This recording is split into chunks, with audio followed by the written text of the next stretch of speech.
Bonjour et bienvenue à la machine à écrire. Vous connaissez la nature des mots? Comme toute chose dans la vie, les mots ont une identité.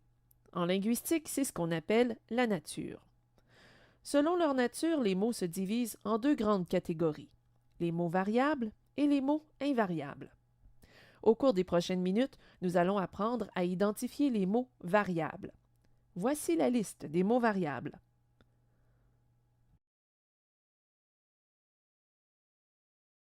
Commençons par le nom. Dans la phrase suivante, identifions les noms communs. Mon gros chien dort sur le sofa noir. Les noms communs sont chien et sofa.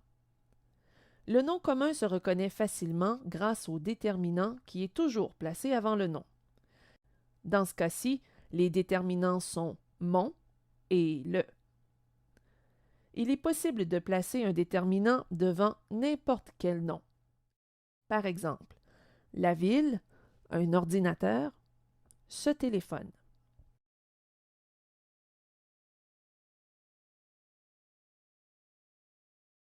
Le déterminant. Parlons-en. Les déterminants sont une grande catégorie dans laquelle on retrouve plusieurs types de mots. Voici ce qu'on retrouve dans la grande catégorie des déterminants. Les articles, les adjectifs possessifs, les adjectifs démonstratifs, les adjectifs numéraux ordinaux, les adjectifs numéraux cardinaux. On retrouve aussi des adjectifs indéfinis, des adjectifs interrogatifs, exclamatifs et relatifs dans cette catégorie. Lorsque vous ignorez la nature d'un mot, vous pouvez toujours consulter un dictionnaire. Revenons à notre phrase modèle. Les déterminants, comme nous l'avons dit, sont mon et le. Mon détermine le nom chien.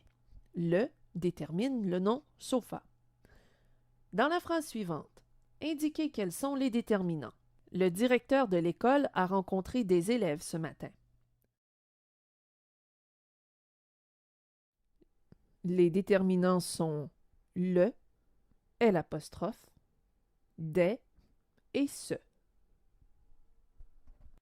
Remarquez que chacun des déterminants est placé devant le nom.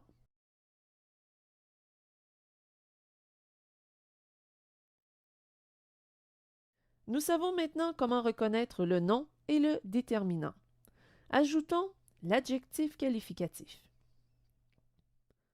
L'adjectif qualificatif est toujours rattaché à un nom pour révéler certaines de ses caractéristiques. Jetons un coup d'œil à notre phrase modèle. Mon gros chien dort sur le sofa noir. Les adjectifs qualificatifs sont gros et noir. Gros qualifie le nom chien et noir révèle les caractéristiques du nom sofa. Mais imaginons plutôt que la phrase soit « Ma meilleure copine porte toujours des sandales bleues ». Quels sont les adjectifs qualificatifs dans cette phrase?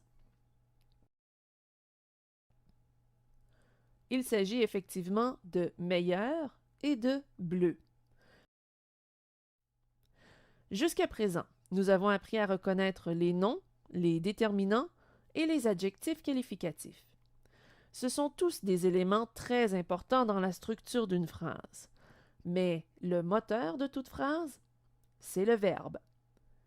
Dans la phrase modèle, le verbe est dort. Sans ce verbe, il n'y aurait pas d'action dans la phrase. Si vous avez des doutes sur le nombre de verbes conjugués dans une phrase, posez-vous la question suivante. Que se passe-t-il dans cette phrase? Et justement, posez-vous la question dans la phrase suivante. Les athlètes ont couru 10 km, ont nagé 3000 mètres et ont parcouru 25 km à vélo dans une épreuve de triathlon. Que se passe-t-il dans cette phrase? Selon vous, combien y a-t-il de verbes conjugués?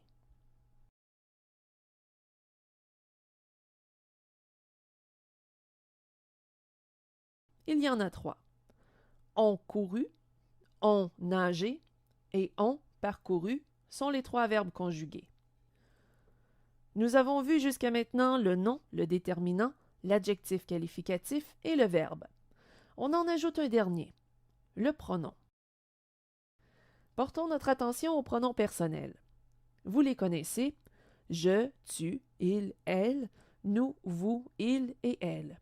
Ce sont effectivement les pronoms personnels sujets. Mais il y en a d'autres, qui sont des pronoms personnels compléments. Prenez le temps d'y jeter un coup d'œil.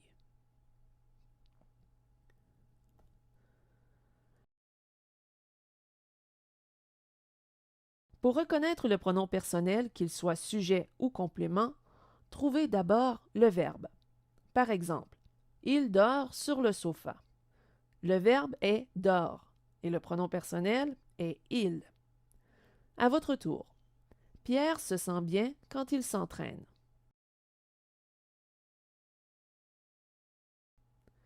Le pronom personnel dans cette phrase est il. Son rôle, c'est de remplacer le nom Pierre. Julie me prête sa voiture. Dans cette phrase, selon vous, quel est le pronom personnel?